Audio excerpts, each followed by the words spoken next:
नमस्कार दोस्तों, मेरा नाम है भालचंद्र। ब्रह्मांड सिद्धास्ट्रो में आप सभी का स्वागत है। आज के इस वीडियो में हम चर्चा करेंगे मकर राशि का अगस्त 2023 का संपूर्ण राशिफल।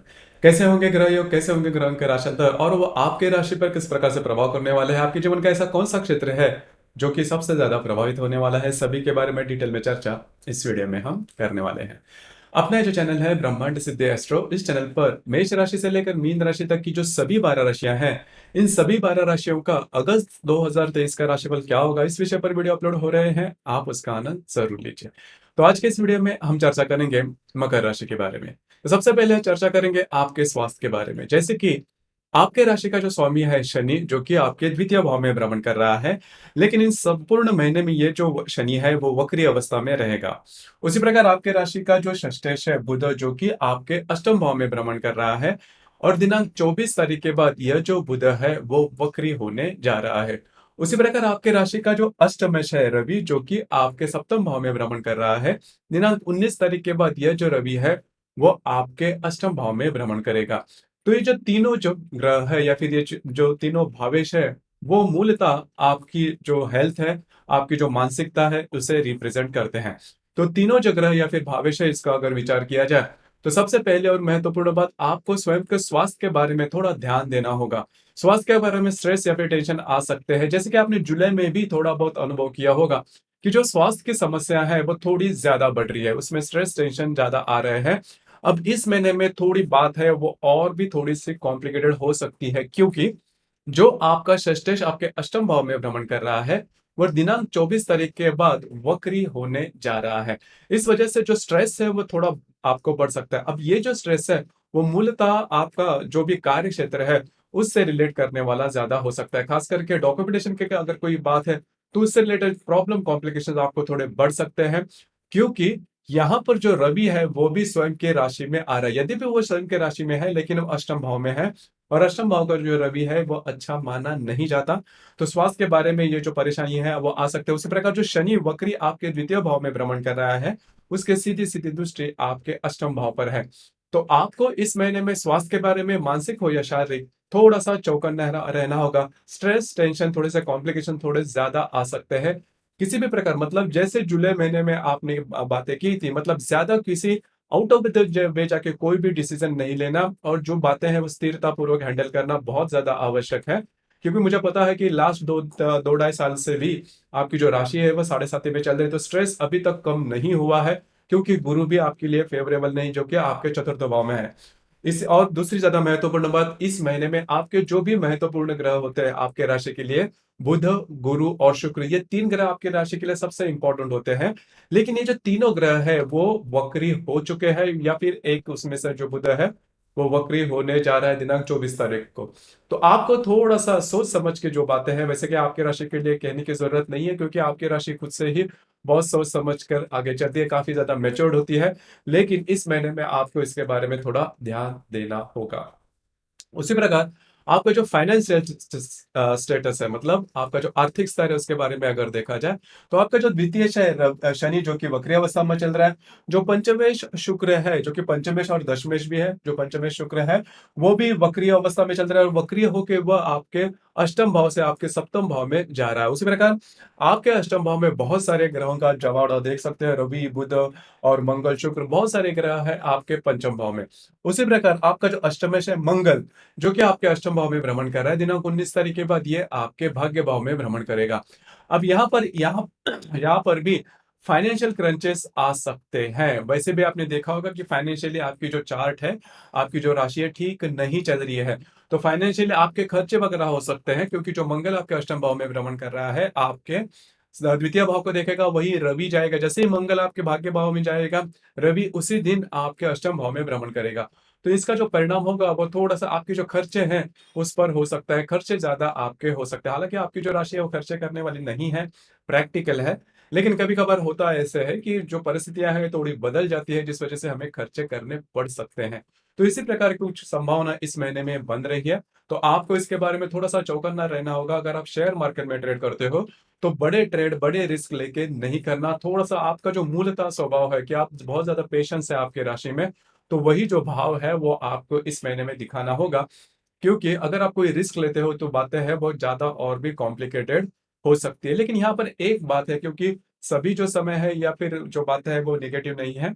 आपको इस महीने में ईज़ी मनी मिल सकते हैं। मतलब इसके पहले अगर आपने कोई काम किया था, तो उससे रिलेटेड ऐसी कोई बात हो सकती है जिसकी वज़ह से आपको ईज़ी मनी, मतलब जिसके बारे में आपने सोचा था नहीं था, ज़्यादा कुछ मेहनत नहीं की थी, उस प्रकार के जो लाभ है वो मिलने की संभावना काफ़ी ज़्यादा बन रही है। हालाँकि आपकी जो राशि इस पर बिलीव नहीं करते, आपकी जो राशि है वो कर्म पर बिलीव करने वाली ज़्यादा है। लेकिन फिर भी आपको इस प्रकार के जो लाभ है, वो मिलने की संभावना काफ़ी ज़्यादा बन रही है। सिर्फ़ आपके जो खर्चे हैं, उसके ऊपर थोड़ा-सा ध्यान दीजिए। मोटे तौर पर अगर देखा जाए तो जैसा आपका मूल भाव है, मूल आपका जो स्वभाव है कि आप खर्च नहीं करते, आप प्रैक्टिकल हो, उसी प्रकार की जो बातें हैं, वो इस महीने में भी आपको करनी होगी।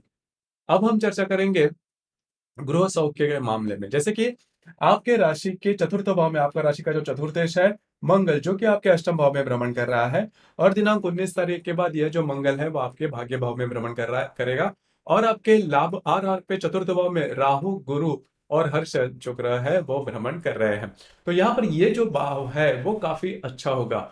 आपके घर के जो लोग हैं उनके साथ आपकी जो इंटरेक्शन है वो काफी अच्छी देखी जाएगी। उसी प्रकार जो घर का सुख जिसे हम कहते हैं, वो भी आपको इस महीने में काफी अच्छे तरीके से मिल सकता है। खास करके 20-22 तारीख के बाद का जो समय है, उसमें इस प्रकार की जो बातें हैं वो हो सकती है। लेकिन आपके घर के जो पुरुष वर्ग होंगे, उनके स्वास्थ्य के बारे में आपको थोड़ा सा चौकन्ना रहना होगा, थोड़ा ध्यान देना होगा। इसके बाद हम चर्चा करेंगे आपके लव लाइफ के बारे में। मतलब आपके जो प्रेम है, अगर आप किसी के रिलेशनशिप में हैं, तो वहां पर के जो बातें हैं वो किस प्रकार के हो सकती है। जैसे कि आपका जो पंचम में शुक्र है, जो कि आपके अष्टम भाव में भ्रमण कर रहा है, दिनांक 8 तारीख के बाद यह जो शुक्र है वो आपके सप्तम भाव में भ्रमण करेगा। अब यहाँ पर 2-3 बातें हैं, उस पर ध्यान देना काफी महत्वपूर्ण है। देखिए, जो शुक्र है वो आपके अष्टम भाव में है, उसके बाद आपके सप्तम भाव में आ जाएगा करीबन 8 तारीख के बाद। तो इसमें ये 2-3 बातें थोड़ा-सा ध्यान दीजिए। अगर आप किसी की रिलेशनशिप में हैं, तो वहाँ पर मिसअंडरस्टैंडिंग हो सकती है, कॉम्प्लिकेशंस आ सकते हैं, और ऐसी कोई बात हो सकती है जिसकी वज़ह से आप पूरी तरह से कन्फ्यूज़ हो जाएँ। मतलब अगर आप किसी की रिलेशनशिप में हैं या फिर नई रिलेशनशिप बनाना चाहते हो, तो मिसअंडरस्टैंडिंग होने की या फिर आपके साथ चीटिंग होने की संभावना इस महीने में काफ़ी ज़्यादा बन रही है, क्योंकि पहले से ही जो शुक्र है, वो शुक्र पिछले महीने के, मतलब जुलाई के करीबन 19-20 तारीख से ही वक्री हो चुका है, जो कि आपके लिए काफ़ी महत्वपूर्ण है। तो चीटिंग वगैरह होने की संभावना है, या फिर जैसा आप चाहते हो उस प्रकार से बातें आपकी रिलेशनशिप में ना हो पाएगी, तो आपको इस बारे में ध्यान देना बहुत ही ज़्यादा आवश्यक है। उसी प्रकार जो व्यक्ति ट्रेडिंग करते हैं, मतलब स्टॉक मार्केट में ट्रेडिंग शेयर से अगर रिलेट करते हैं, उनके लिए भी ये जो बात है काफ़ी महत्वपूर्ण है।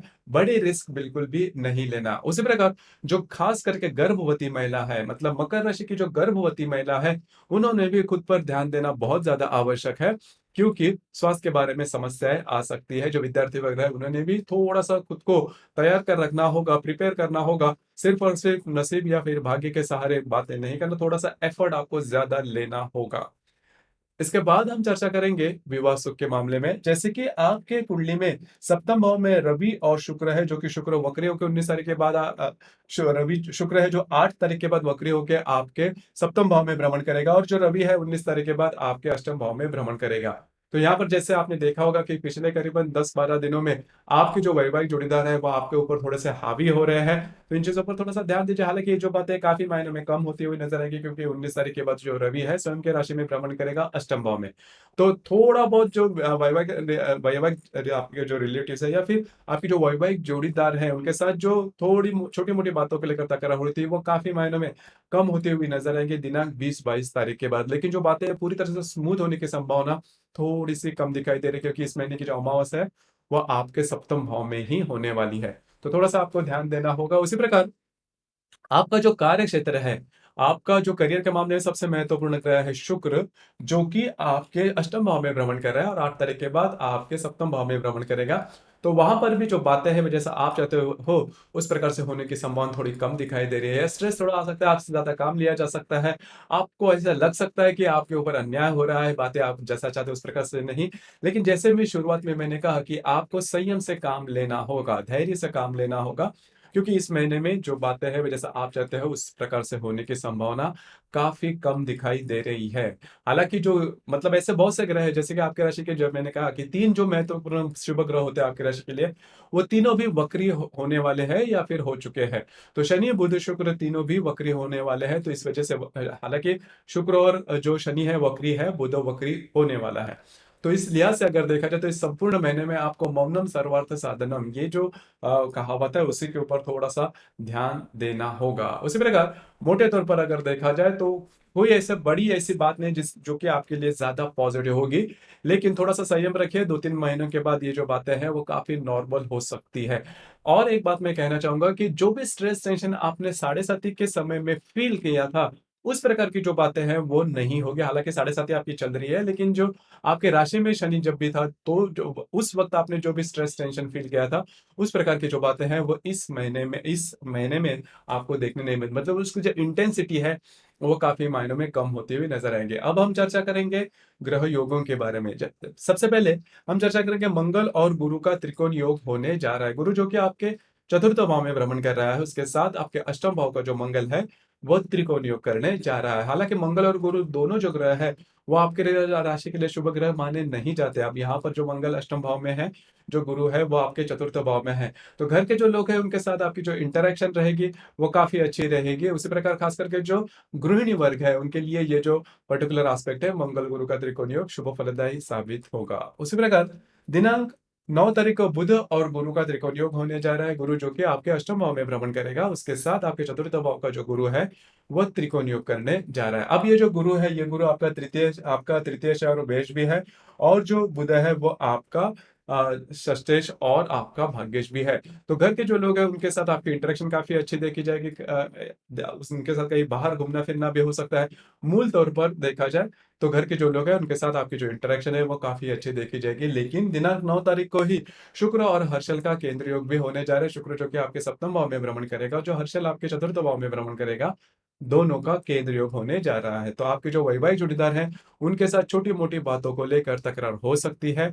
अब ये तकरार थोड़ी बढ़ भी सकती है, आपको इन चीजों पर थोड़ा सा ध्यान देना होगा। उसी प्रकार दिनांक 13 तारीख को रवि और शुक्र की युति होने जा रही है। रवि जो कि आपके सप्तम भाव में भ्रमण कर रहा है, जो शुक्र वक्री होकर आपके सप्तम भाव में आ जाएगा, दोनों की युति होने जा रही है। तो आपके जो वैवाहिक जोड़ीदार हैं उन वो आप पर हावी हो सकते हैं, उनके साथ खींचातानी हो सकती है शाब्दिक तौर पर। तो इन चीजों पर मतलब ये जो बातें हैं वो थोड़े से कॉम्प्लिकेटेड आपके लिए हो सकते हैं वैवाहिक जीवन में खास करके। उसी प्रकार दिनांक 16 तारीख को रवि और हर्षल का केंद्र योग में होने जा रहा है। हर्षल जो कि आपके चतुर्थ भाव में भ्रमण कर रहा है, रवि जो कि आपके सप्तम भाव में भ्रमण कर रहा है, दोनों का केंद्र योग होने जा रहा है। आपके जो वैवाहिक जोड़ीदार है उनके स्वास्थ्य के बारे में थोड़ा ध्यान देना होगा, स्वास्थ्य की समस्या आ सकती है, मतभेद भी ज्यादा हो सकते हैं। उसी प्रकार दिनांक 16 तारीख को ही मंगल और हर्षल का त्रिकोण योग भी होने जा रहा है। मंगल जो कि आपके अष्टम भाव में भ्रमण करेगा, उसके साथ जो हर्षल आपके चतुर्थ भाव में भ्रमण कर रहा है, दोनों का त्रिकोण योग होने जा रहा है। मंगल आपका चतुर्थेश है, आपका लाभेश है, और जो हर्षल है जो कि आपके चतुर्थ भाव में भ्रमण कर रहा है। अब इन दोनों का जो त्रिकोण योग है, खास करके आपके वास्तु के बारे में, घर के बारे में जो भी महत्वपूर्ण काम है वो आप इन दोनों में हाथ में ले सकते हो, वो काफी इजीली पूरे होते हुए नजर आएंगे। कुछ अच्छे लाभ, अगर अनपेक्षित लाभ, अनएक्सपेक्टेड लाभ इन दोनों में से मिलने की संभावना थोड़ी ज्यादा बन रही है। उसी प्रकार दिनांक 22 तारीख को मंगल और नेपच्यून का प्रतियोग भी होने जा रहा है। मंगल जो कि आपके भाग्य भाव में भ्रमण करेगा, उसके साथ आपके तृतीय भाव को जो नेपच्यून है वो प्रतियोग करने जा रहा है। हालांकि यहाँ पर 2-3 बातें उसके ऊपर ध्यान देना आवश्यक है। आपके लिए आपके घर के जो लोग हैं खास करके उनके स्वास्थ्य के बारे में थोड़ा ध्यान देना होगा।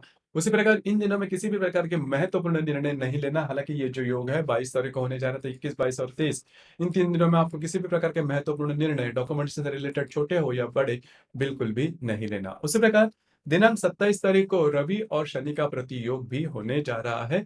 रवि जो कि आपके अष्टम भाव में भ्रमण कर रहा है, और जो शनि आपके द्वितीय भाव में भ्रमण करेगा जो कि वक्री है, दोनों का प्रतियोग होने जा रहा है। अब ये जो ग्रह योग है पर्टिकुलर एस्पेक्ट आपके लिए बहुत इंपॉर्टेंट है, क्योंकि जो रवि है वो आपके राशि के लिए नंबर 1 का अशुभ ग्रह माना जाता है। तो दोनों का जो प्रत्येक द्वितीय और अष्टम भाव में होने जा रहा है वो काफी ज्यादा अशुभ फलदायी साबित होगा। पहले तो आपको स्वयं के स्वास्थ्य के बारे में ध्यान देना होगा। उसके बाद इन्वेस्टमेंट के बारे में आपको बहुत ही ज्यादा सतर्क रहना होगा। इन्वेस्टमेंट आपकी चूक सकती है इसके दरमियान। उसी प्रकार महत्वपूर्ण निर्णय जो कि आपके करियर से रिलेट करने वाले हैं वो भी नहीं लेना। आपको थोड़ा सा शांत रहना है, किसी भी चीजों पर बहुत जल्दी से रिएक्ट नहीं करना है, क्योंकि रवि शनि का प्रतियोग भी है, और उसमें जो शनि है वो वक्री है, तो फाइनेंशियल क्रंचेस जो है वो ज्यादा आपको फील कर सकते हैं इन दरमियान, तो ध्यान रखिए। उसी प्रकार इस महीने की जो पूर्णिमा है वो 1 तारीख को, 2 पूर्णिमा आ रही है, एक 1 तारीख को है, दूसरी 31 तारीख को है, और जो अमावस्या 19 तारीख को है आपके सप्तम भाव में। तो यहाँ पर आपको थोड़ा सा ध्यान देना होगा। होता क्या है कि अमावस्या पूर्णिमा के दिन रविचंद्र का जो आकर्षण होता है पृथ्वी के प्रति, वो काफी ज्यादा पाया जाता है। इस वजह से हमारी जो भावनाएं होती है वो काफी ज्यादा तीव्रतम हो जाती है, और तीव्रतम भावनाओं को चलते हुए हमारे जो निर्णय हैं वो चूक सकते हैं। बस आपको इसी के ऊपर थोड़ा सा ध्यान देना होगा। किसी भी प्रकार के महत्वपूर्ण निर्णय, विवादों में जाना, डॉक्यूमेंटेशन की बातें इन दिनों में बिल्कुल भी नहीं करना। तो मोटे तौर पर अगर देखा जाए तो ऐसी बहुत बड़ी ऐसी अच्छी बात नहीं है जिसके ऊपर आप पूरी तरह से रिलाई कर सकते हो। बॉटम लाइन यही होगी कि जैसे दिन आ रहे हैं उसी प्रकार से उसे फॉलो कीजिए। भाग्य के सहारे या फिर नसीब के सहारे कोई भी बात नहीं करना, क्योंकि इसके पहले भी आपने वो देखा होगा। सिर्फ थोड़ा सा ये समय है, जैसे कहते हैं कि दिन के बाद रात, रात के बाद दिन आते हैं, तो आपका जो समय है वो ठीक नहीं चल रहा है। तो कोई भी बात, कभी कभी होता भी यही है कि हम रिस्क लेके कोई काम करते हैं, तो रिस्क लेके बिल्कुल भी काम नहीं करना, आपके लिए वो रिस्क महंगी पड़ सकती है। तो इन चीजों पर आप थोड़ा सा गौर फरमाइए। और अपना आज का जो एपिसोड है वो आपको कैसे लगा, नीचे कमेंट बॉक्स में जरूर कमेंट करना। और अपना जो चैनल है ब्रह्मांड सिद्धि एस्ट्रो, इसे भी लाइक शेयर और सब्सक्राइब जरूर करना। धन्यवाद।